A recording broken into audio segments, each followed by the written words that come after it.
A beautiful morning mga kaibigan. We do our very best every day to do good things and be kind to other people. Yan din ang itinuturo natin sa mga miyembro ng ating pamilya upang maging mabuti silang tao at maging responsableng miyembro ng komunidad.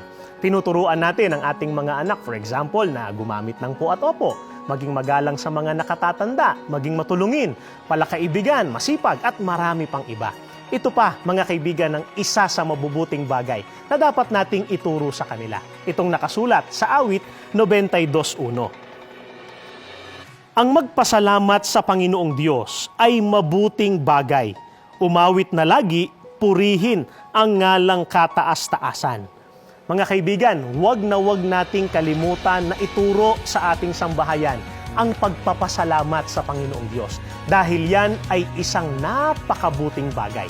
Sipin nga naman ninyo, araw-araw, ibinibigay ng Diyos ang buhay natin, bawat paghinga natin, bawat tibok ng puso natin, yung lakas natin, pamilya natin, malinaw na kaisipan, maging yung mga biyaya na tinatanggap natin na bunga ng pagpapagal natin.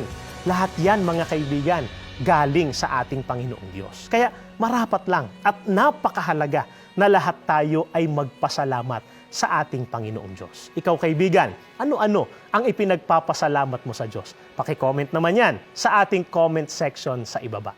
Maraming salamat sa inyong pagsubaybay mga kaibigan. Have a beautiful day.